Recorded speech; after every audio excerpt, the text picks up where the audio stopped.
Taste the Daily. Erode மாநகராட்சிக்கு உட்பட்ட மாணிக்கம்பாளையம் பகுதியில் அரசு டாஸ்மாக் கடை அமைப்பதற்கு எதிர்ப்பு தெரிவித்து ஆட்சியர் அலுவலகத்தில் பொதுமக்கள் மனு அளித்தனர்.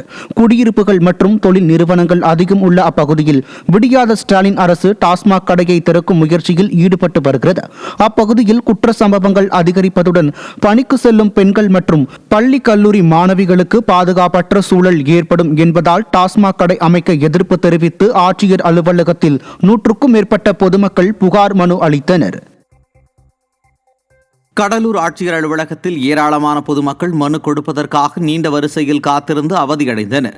கடலூர் ஆட்சியர் அலுவலகத்தில் வாராந்திர குறைதீர் கூட்டம் நடைபெற்ற நிலையில் மாவட்டத்தின் கடைக்கோடி பகுதியில் இருந்தும் வந்த பொதுமக்கள் மனு கொடுப்பதற்காக நீண்ட வரிசையில் காத்திருந்தனர். அப்போது மனுக்கள் மீது நடவடிக்கை எடுக்காததால் மீண்டும் மீண்டும் மனு கொடுக்க வருவதாகவும் விடியாத முதல்வர் பல்வேறு முகாம்களை ஏற்படுத்தி மனுக்களை பெற்று மக்களின் குறைகளை தீர்ப்பதாக மார்தட்டி வரும் நிலையில் ஆட்சியர் அலுவலகத்தில் மக்கள் கூட்டம் குறையாதது ஏன் என பொதுமக்கள் கேள்வி எழுப்பினர். திண்டுக்கல் மாவட்டம் சிறுமலை வனசரகத்துக்கு உட்பட்ட பகுதியில் உடும்பை வேட்டையாடி சமைத்து சாப்பிட்டவர் பிடிபட்டார். நிலக்கோட்டை ஒன்றியம் மாவுத்தம்பட்டியைச் சேர்ந்த கார்த்தி என்ற இளைஞர் தனது தோட்டத்தில் சுற்றித் திரிந்த உடும்பை வேட்டையாடி பிடித்ததோடு அதனை சமைத்து உண்பதை வீடியோவாகவும் வெளியிட்டுள்ளார். விடியாத ஸ்டாலின் மாடல் அரசின் வனத்துறையினர் அலட்சியமே இதுபோன்ற சம்பவங்களுக்கு காரணம் என பொதுமக்கள் குற்றம் சாட்டினர். கடலூர் மாவட்டம் ஸ்ரீமுஷ்ணம் அருகே காவலாக்குடி கிராமத்தின் முகப்பில் உள்ள பழமையான குளத்தினை தூர்வாரி படிக்கட்டு அமைத்து தர பொதுமக்கள் வலியுறுத்தினர். குடிநீர் ஆதாரமாகவும் பல்வேறு பயன்பாட்டுக்கு உதவிடும் வகையில் இருந்து வந்த குளமானது தூர்வாராமல் பராமரிப்பு இன்றி போனதில் தண்ணீர் வெளியேறுவது தடைப்பட்டதாக கூறப்படுகிறது. இதுகுறித்து புகார் அளித்தும் விடியாத ஸ்டாலின் மாடல் அரசின் மாவட்ட நிர்வாகம் நடவடிக்கை எடுக்காமல் உள்ள நிலையில் குளத்தினை தூர்வாரி படிக்கட்டு அமைத்து தர வேண்டும் என காவலாக்குடி கிராமத்தினர் வலியுறுத்தினர். இந்த குளத்தால எந்த ஒரு நன்மையும் கிடைக்கல. இதை இப்போதைக்கு எங்களுக்கு தூதுவாரி சுத்தம் பண்ணி கொடுத்தா எங்களுக்கு நல்லா இருக்குங்க ஐயா. இத துர்நாத்தம் அடிக்குதுங்க. இந்த தண்ணியை சுத்தப்படுத்தி சுத்தி மதில் கட்டி கொடுத்தாக்க எங்களுக்கு ரொம்ப. ராமநாதபுரம் மாவட்டம் பாம்பனில் செயல்பட்டு வரும் 2 டாஸ்மாக் கடைகளால் அவ்வழியே செல்லும் பொதுமக்களும் பள்ளி மாணவியரும் அச்சத்திற்காளாவதாக குற்றச்சாட்டு எழுந்துள்ளது. இம்மது கடைகளால் இப்பகுதியில் குற்ற சம்பவங்கள் அதிகரித்துள்ளதாகவும் இதனை அகற்றக் கோரி காலி மதுபாட்டில்களை கழுத்தில் மாலையாக அணிந்தவாறு சிக்கந்தர் என்பவர் ஆட்சியரிடம் மனு அளிக்கச் சென்றார். அப்போது டாஸ்மாக்கை அகற்ற அரசு நடவடிக்கை எடுக்குமா இல்லை மதுபான வருமானமே முக்கியம் என்று மெத்தனம் காட்டுமா என கேள்வி எழுப்பினார். பொதுமக்களுக்கு இடையூறாக இருக்கிற மதுக்கடையை அகற்றிடு. கொலைநகரின் கூடாரமாக மாறும் பாம்பன் மதுக்கடையை அகற்றிடு. மதுக்கடையை அகற்றிடு. பள்ளி மாணவர்களுக்கு இடையூறாக இருக்கும் மதுக்கடையை அகற்றிடு. பொதுமக்களுக்கு இடையூறாக இருக்கும் பாம்பன் மதுக்கடையை அகற்றிடு. கொலைநகர்களின் கூடாரமாக மாறும் பாம்பன் மதுக்கடையை அகற்றிடு. மதுரையில் நடைபெற்ற தமிழ்நாடு அரசு கூட்டுறவுத்துறை ஊழியர் சங்கத்தின் 16வது மாநில மாநாட்டில் அதிகாரிகள் குறைந்த நபர்களை வைத்து அதிக வேலை வாங்குவதால் மன உளைச்சல் ஏற்படுவதாக ஊழியர்கள் குற்றம் சாட்டினர். அப்போது செய்தியாளர்களிடம் பேசிய கூட்டுறவு சங்க மாநில செயலாளர் நவநீத கிருஷ்ணன் பழைய ஓய்வூதிய திட்டத்தை அமல்படுத்த வேண்டும், ஊழியர்களுக்கு மன அழுத்தம் ஏற்படுத்தி வரும் விருதுநகர் மாவட்ட இணை பதிவாளரை பணியிட மாற்றம் செய்ய வேண்டும் என வலியுறுத்தினார். இல்லையெனில் கவன ஈர்ப்பு போராட்டத்தில் ஈடுபடுவோம் என விடியாத அரசுக்கு எச்சரித்தார். அனைத்து அதிகாரிகள் அதுன்னு போட்டு எங்களை போட்டு டார்ச்சர் பண்ணிட்டு இருக்காங்க. ஊழியர் அந்த பிரதானம் அந்த பேரவையில் பேசப்பட்டதே ஊழியரோட மன உளைச்சல். பல்வேறு திட்டங்களுக்கு ஆட்களை போடாமல் ஈர்க்கால வச்சு வேலை பார்க்க நினைக்கிறாங்க. இது அவுட் சோர்சிங் முறையை பூத்துறதுக்கான முன்னோட்டமாக நாங்கள் கருதுகிறோம். இந்த நடைமுறையை தமிழக அரசு கைவிட வேண்டும் என எங்கள் மூலம் கேட்டுக்கிறோம். விழுப்புரம் மாவட்டம் திண்டிவனம் பத்திரப்பதிவு அலுவலர் சரிவர பணிக்கு வராததால் பணிகள் தேக்கமடைந்துள்ளதாக குற்றச்சாட்டு எழுந்துள்ளது. சந்தைமேடு பகுதியில் அமைந்துள்ள பத்திரப்பதிவு அலுவலகத்தில் செந்தில் என்பவர் பத்திரப்பதிவு பதிவாளராக பணியாற்றி வரும் நிலையில் அவர் முறையாக பணிக்கு வராததால் பல்வேறு பத்திரங்கள் பதிவு செய்யப்படாமல் நிலுவையில் உள்ளதுடன் காலதாமதமாக பணிக்கு வருவதால் மக்கள் நீண்ட நேரம் காத்திருக்க வேண்டியுள்ளதாக கூறப்படுகிறது. இதுகுறித்து பலமுறை உயர் அதிகாரிகளுக்கு புகார் அளித்தும் திறனற்ற திமுக அரசின் அதிகாரிகள் நடவடிக்கை எடுக்காமல் மெத்தன போக்கில் செயல்படுவதாக பலரும் குற்றம் சாட்டுகின்றனர். விட்லாவத்துலேருந்து வந்திருக்கேன். நான் ரீஸ் பண்ணுறதுக்காக வந்திருக்கேன். ரீஸ் ஆஃபீஸில் யாருமே வரல. இன்னும் கேட்டால் நான் ஆஃபீஸ்லேருந்து 1 ஹவரில் முடிச்சு கொடுத்துறேன்னாங்க. 10 மணிக்கு வரணும் ஆஃபீஸர்.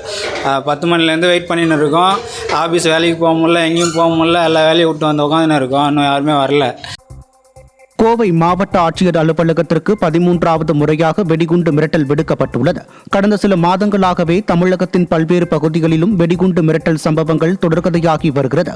கோவை மாவட்ட ஆட்சியர் அலுவலகத்திற்கு மட்டும் ஏற்கனவே 12 முறை வெடிகுண்டு மிரட்டல் விடுக்கப்பட்ட நிலையில் திங்கட்கிழமை மட்டும் வெடிகுண்டு மிரட்டல் விடுக்கப்பட்டது. உடனடியாக வளாகம் முழுவதும் தீவிர சோதனை நடைபெற்ற நிலையில் மிரட்டல் சம்பவம் புரளி என்பது தெரியவந்தது. வெடிகுண்டு மிரட்டல் நாளுக்கு நாள் வந்து கொண்டிருக்கும் நிலையில் குற்றவாளிகளை கண்டுபிடிக்க முடியாமல் விடியாத ஸ்டாலின் மாடல் அரசின் கேபிள் துறை திணறி வருகிறது. கன்னியாகுமரி மாவட்டம் நாகர்கோவிலை அடுத்த பூதப்பாண்டியில் வன விலங்குகளை வேட்டையாட மரவள்ளி கிழங்கில் வெடிமருந்தை மறைத்து வைத்திருந்த நபர் வனத்துறையினரால் பிடிக்கப்பட்டார். தாடகை மலையில் காட்டுப்பன்றிகள், மிளா, மான் மற்றும் மலைப்பாம்பு உள்ளிட்ட வன விலங்குகளை வேட்டையாட திட்டமிட்டு நாட்டு வெடிகுண்டுகளை தயாரித்துக் கொண்டிருந்த 42 வயது நபர் பொன்னம்பலம் பிடிபட்டு அவரிடமிருந்து மரவள்ளி கிழங்கு, மோட்டார் சைக்கிள் மற்றும் வெடிமருந்துகள் பறிக்கப்பட்டன. விடியாத ஸ்டாலின் மாடல் அரசின் வனத்துறையினர் தப்பியோடிய மற்றொரு நபரை பிடிக்க முடியாமல் திணறி வருகிறது.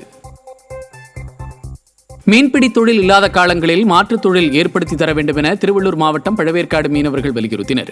கடந்த 23ஆம் தேதி டிட்வா புயல் உருவானதை அடுத்து மறு அறிவிப்பு வரும் வரை பழவேற்காடு மீனவர்கள் கடலுக்கு செல்ல வேண்டாம் என அறிவுறுத்தப்பட்டது. இந்த நிலையில் மழை ஓய்ந்தும் கடலில் அதிக சீற்றம் காரணமாக சுமார் 13,000 மீனவர்கள் கடந்த 15 நாட்களாக கடலுக்கு செல்லாமல் வீடுகளில் முடங்கியிருக்கின்றனர். எனவே திறனற்ற திமுக அரசு நிவாரண உதவிகளை அதிகப்படுத்த வலியுறுத்தினர். நாமக்கல் ஆட்சியர் அலுவலகத்தில் நடைபெற்ற குறைதீர் கூட்டத்தில் பங்கேற்ற பெண் ஒருவர் தங்களது விவசாய நிலத்திற்கு செல்லும் பாதையை தனிநபர் ஆக்கிரமித்தது குறித்து பல முறை மனு அளித்தும் ஆட்சியர் நடவடிக்கை எடுக்காததாக குற்றம் சாட்டி தர்ணா போராட்டத்தில் ஈடுபட்டார். கோரிக்கை குறித்து நடவடிக்கை எடுக்காவிட்டால் தங்களது ஆதார் உள்ளிட்ட ஆதாரங்களை ஆட்சியரிடம் ஒப்படைக்கப் போவதாக எச்சரிக்கை விடுத்தார். திறனற்ற திமுக அரசின் மாவட்ட நிர்வாகம் உரிய நடவடிக்கை எடுக்க வேண்டும் என பலர் வலியுறுத்தியுள்ளனர்.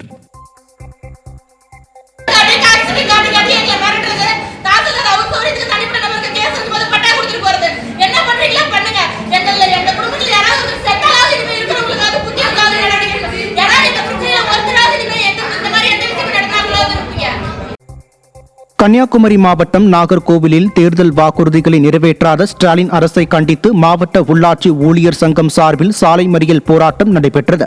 மாநகராட்சி, நகராட்சி, பேரூராட்சி, ஊராட்சியில் பணிபுரியும் ஒப்பந்த தொழிலாளர்கள் பணி நிரந்தரம், கொரோனா காலகட்டத்தில் பணிபுரிந்ததற்காக 15,000 ரூபாய் ஊக்கத்தொகை உள்ளிட்ட பல்வேறு வாக்குறுதிகளை தேர்தலின் போது திமுக அறிவித்தது.